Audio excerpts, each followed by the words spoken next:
اس کے اندر کے مضامین کھل کر سامنے آتے ہیں. جتنا پڑھیں گے اس کے اندر اتنی زیادہ نکھار آتا ہے. میں آپ کو بتا دوں، جیسے میں نے شروع میں اللہ کا شکر ادا کیا کہ ایک نشست میں سننے کی سعادت تھی. ہم دوسری کتابیں بھی پڑھتے ہیں، دن بھر مطالعہ کرنا پڑتا ہے، لیکن 4 سے 5 صفحے میں طبیعت تھک جاتی ہے، آنکھیں درد ہونے لگتے ہیں اور طبیعت ایسی اگتا جاتی ہے کہ فوراً کتاب ہاتھ میں ہی رہتی ہے یا موبائل کھلا رہتا ہے، ہم ساتھ میں آسمان پہ پہنچ جاتے ہیں 4-5 صفحے پڑھنے کے بعد. ویسے روزانہ قیلولہ کی عادت، مولویوں کو تو کچھ کام نہیں ہے، صبح بچوں کو اسکول کو چھوڑ دیے تو 2 گھنٹے کی نیند ظہر سے پہلے کی ہو جائے گی. لیکن میں آپ سے کہہ رہا ہوں کہ میں آج جب یہاں بیٹھا تھا، پہلے تو یہ سنتے تھے ہم اپنے اساتذہ سے، اپنے علماء کرام سے، اکابرین سے کہ قرآن کے پڑھنے یا سننے سے تھکاوٹ نہیں ہوتی. آج میں نے اس کو اپنے آپ پہ محسوس کیا کہ مجھے نہ تھکاوٹ محسوس ہوئی. میری تو حالت سوچے کہ میں تو ایک موٹے جسم والا ہوں. اس معصوم بچے کو دیکھ کر رش کھا رہا تھا کہ بھئی یہ صبح سے شام تک پڑھ پائے گا. اس کے آگے میں تاثرات کیا دوں؟ یہ بچے کو اگر ہم کرکٹ کھیلنے لے کے چلے 10 اوور نہیں کر سکتے، 10 اوور میں 5 اوور نہیں کھیل سکتا. کھیل سکتا ہے، پرسنالٹی دیکھ کر کہہ سکتے ہیں. لیکن ایک بار بیٹھ کر 30 پارے کا پریشر لے کر اور اس چیز کو سوچنا ہے کہ مجھے شروع کیسے کرنا ہے، کہاں کہاں مجھے غلطیاں آئیں گی، پتہ نہیں کتنی غلطیاں آئیں گی، میں کہاں سے کہاں چلے جاؤں گا. بھوک پیاس سب کچھ قربان یہ جو مقام ملا ہے میرے دوستو حافظ قرآن کو، جو ہم حافظ قرآن کہتے ہیں، سر پہ پگڑی باندھی جاتی ہے، تکلیل سند فضیلت دی جاتی ہے. ہم تو یہ دیکھتے ہیں کہ ہمارا بچہ یا ہمارے طالب علم یا ہمارے علاقے کا لڑکا حافظ قرآن بن گیا، اسٹیج پہ ہم کو نظر آتا ہے، لیکن اس سے پہلے کی جو زندگی اس نے قربان کی ہے وہ ہمیں نظر نہیں آتا. اپنا بچپن قربان کرتا. مدارس میں جو بچے آتے ہیں، یہ معصوم بچے آپ کو دکھ رہے ہیں، انہوں نے اپنے بچپن کی عائش، بچپن کی جو زندگی ہے، راجہ مہاراجہ کی لائف ہوتی، جو منہ سے نکالے وہ ہمارے سامنے آ جاتا. جو ماں باپ ہے وہ جانتے ہیں، بچے کے آنکھ سے آنسو ہم آنے دیتے ہیں. جو ڈیمانڈ کیا وہ شام تک ابا کو فون کر کے بولے گا ابا مجھے آج یہ چاہیے، بیٹا میں لے کے آؤں. بیٹی فون کر کے بول دے تو لے کے آتا ہے، گھر آتے ہیں. لیکن وہ ڈیمانڈ کرنے کا وہ جو بچپنے کے مزے ہیں، یہ بچے معصوم بچے قربان کرتے ہیں، تب جا کر یہ سعادت ہے. جس وقت پوری دنیا سوتی ہے خواب غفلت میں، تب یہ حافظ قرآن اس رات کی اندھیریوں میں، تاریکیوں میں، سردی گرمی بارش کی تمیز کیے بغیر اپنے بستروں سے اٹھ کر قرآن کو یاد کرنے کے لیے رات جاگتے ہیں. معمولی نہیں ہے میرے دوست، ہم سے یہ نہیں ہو پاتی. لیکن یہ ہونہار جو تھا، اللہ نے ان کو منتخب کیا اور اللہ چنتا ہے اپنے بندوں میں سے اور انہیں کو یہ سعادت دیتا. تو یہ قرآن ایک عظیم دولت ہے اللہ تعالیٰ، اور عظیم چیز کو عظیم جگہ پر رکھا جاتا ہے. ہم سونا چاندی کہاں رکھتے ہیں؟ محفوظ جگہ پہ رکھتے ہیں. سوچئے کہ جو آپ کے سامنے ہونہار بچے حفظ قرآن کے لیے منتخب ہوئے، تو یہ بچے ایسے ہی نہیں ہیں کہ کسی گھر سے اٹھا لیے گئے یا کوئی لاکھ. آپ یہ بس سوچئے کہ وہ فلاں گھر سے بچہ اٹھ کے آ رہا ہے، اس کے بچے ہیں، اس کے بچے نہیں.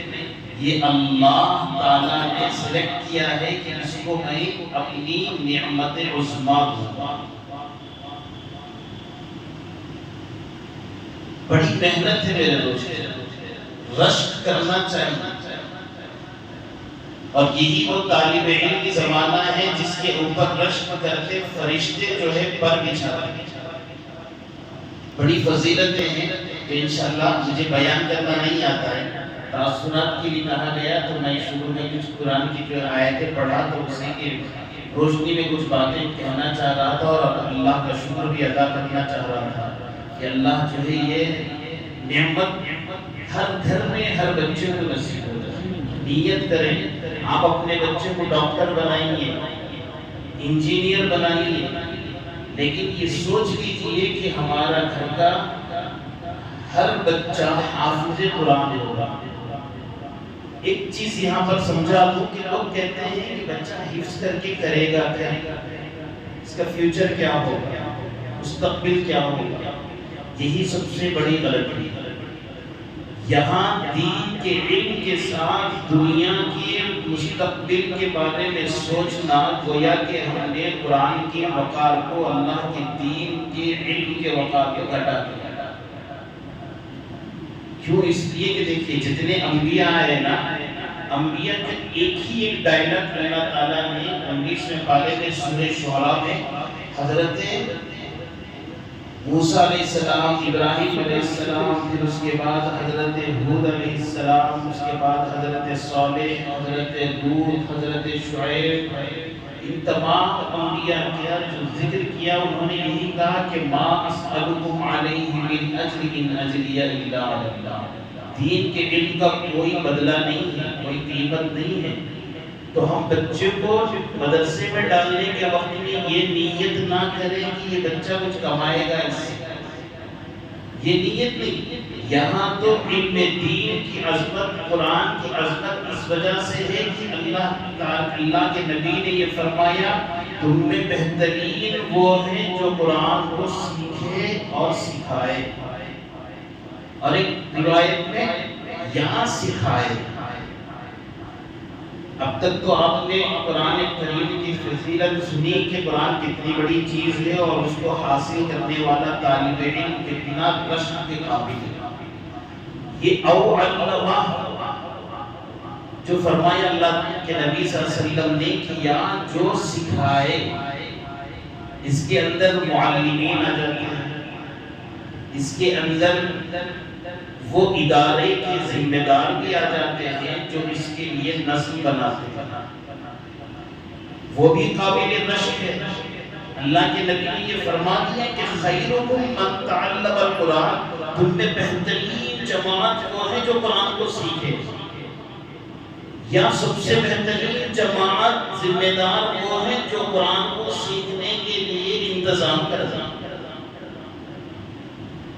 اب اس اعتبار سے اگر آپ دیکھیں یہ محلے کے لوگوں کے لیے قابل اعزاز ہے، اس مسجد کے ذمہ دار حضرات کے انہوں نے یہ نظام قائم کیا۔ یہاں کے امام و خطیب آپ کے ہر دل عزیز حضرت مولانا مفتی فردوس کیائی صاحب قاضی دعوت برکاتہ، وہ بھی قابل رشک ہے، اور ان کے ساتھ جتنے مدرسے کے ذمہ دار اساتذہ ہیں، پھر مدرسے کے ذمہ دار، مسجد کے ممبر، صدر، سیکریٹری سب حضرات ہیں، وہ سب خیرکم کے اندر آ گئے۔ وہ سب بہترین ہیں، دنیا میں سب سے بہتر ہے۔ اور یہاں جتنے حفاظ فارغ ہو کر جا رہے ہیں اور جائیں گے، ان کا سب جتنی بھی اس دنیا ان سے استفادہ کرے گی، یہ مسجد اور مدرسے کے ادارے کے تمام ذمہ دار حضرات کی پوری زندگی کے لیے صدقہ جاریہ بھی بن گیا۔ خیر، اللہ کے نبی نے فرمایا کہ سب سے بہترین جماعت، اور یہ اشتراک لگا دیا، او علمہ کہے گا۔ تو اس لیے اس کو ہم دنیا کے مقصد کے لیے نہ پڑھیں یا نہ پڑھائیں۔ یہ نہ سوچیں کہ بچہ پڑھ کے کیا کرے گا۔ میں ایک چھوٹا سا واقعہ بیان کر کے اپنی بات ختم نہیں کرتا ہوں۔ میرے اپنے رشتہ دار میں ایک بھائی ہوگا، اس کو جو ہے حفظ قرآن اس کے پاپا نے کروایا بڑے شوق سے۔ کافی لمبا وقت لگ گیا اس کو حفظ کرنے میں، لیکن حافظ بن گیا، تکمیل ہو گئی، اس کو دستار ہوئی، ختم قرآن ہوا۔ ایک لمبے عرصے کے بعد، بہت لمبا عرصہ گزر گیا، اس کے بعد اس سے جب میری گفتگو ہوئی، عبرت کے لیے کہہ رہا ہوں، یہ طلبہ بھی اپنے آپ کو حقیر نہ سمجھیں یا ان کو پڑھانے والے بھی حقیر نہ سمجھیں، اس کے لیے کہہ رہا ہوں، عبرت کے لیے، کہ اس نے یہ کہا کہ میرے ابا میری لائف برباد کر دیے مدرسے میں داخل، میرے ابا میری لائف برباد کر دیا، ہوتا چلا اسکول میں تو آپ کو پڑھائے رہتے تھے، کانکیچ پہنچ گیا رہتا، کانکیچ رہتا تھا، یہ بولنا تھا۔ 2 مہینے کے اندر اللہ نے قرآن اس کے سینے سے ایسے نکالا کہ سورہ بقرہ کا پہلے 4 صفحے یاد کرنے بیٹھا 8 گھنٹے میں بھی یاد کیا۔ میری اپنی تجربے کی بات اپنی آنکھوں سے دیکھی۔ اس لیے نہ قرآن کی جس کے سینے میں قرآن ہے نہ اس کی توہین کرے، نہ جہاں قرآن کی خدمت ہو رہی ہے اس کی توہین کرے، نہ جو اس سے وابستہ حضرات ہیں ان کی توہین کرے۔ یہ بہت بڑی دولت ہے میرے دوستو، اس کی تھوڑی سی بھی اگر توہین ہو گئی اللہ دنیا کے اندر ہی اس کا سزا دلاتا ہے۔ اس لیے ہم ماشاءاللہ اس کے بعد طالب علم نے بڑی محنت کی ہے اور ان کے استاد نے کافی محنت کی ہے، اور اس ادارے والوں نے جو نظم بنایا، اوقات اور جو کچھ بھی سسٹم بنایا، جس کی وجہ سے یہ طالب علم بہت بہترین انداز میں، قابل رشک انداز میں، قابل تعریف انداز میں قرآن کو بڑے دھیمے انداز میں اور بڑے اچھے انداز میں وقت کی نزاکت کو سمجھتے ہوئے ایک نشست میں سنایا، جس میں تجوید بحمداللہ ایک حد تک بہتر ہے، چونکہ ایک نشست میں مکمل کرنا ہے تو وہاں تجوید کے اندر تھوڑی سی جو ہے کمی آ جاتی ہے پڑھنے میں، جہاں مد وغیرہ کے اندر یہ چیزیں بہت چیزیں زیادہ قابل پکڑ نہیں ہیں، لیکن قابل رشک یہ ہے کہ ایک نشست کی سعادت حاصل ہوئی، الحمدللہ پڑھ دیے، اس سے پتہ چلتا ہے کہ حفظ کتنا بہترین ہے۔ ہم سمجھتے تھے کہ بڑے مدارس کے اندر ہی یہ ایسا حفظ کراتے ہیں، لیکن مودی مسجد کے ایک چھوٹے سے حصے میں بھی اس طرح کا حفظ ہو رہا ہے تو یہ قابل رشک کی بات ہے، اور یہ اہل محلے والے ماشاءاللہ یہ بھی سعادت کے بڑے اونچے درجے کے فائز ہیں۔ اللہ آپ کے خدمات، آپ کی توجہات اور ذمہ دار حضرات کی محنتوں کو اور اساتذہ کی یہ محنتیں اور بچوں کی یہ کوششیں، یہ سب مل کر قابل رشک ہے۔ اللہ تعالیٰ اس کو اور دن دگنی رات چگنی ترقی نصیب فرمائے۔ اور میں اپنی بات ختم کرتا ہوں، اور اس موضوع پر حضرت کہیں گے مجھے بیان کرنا نہیں آتا، آمین۔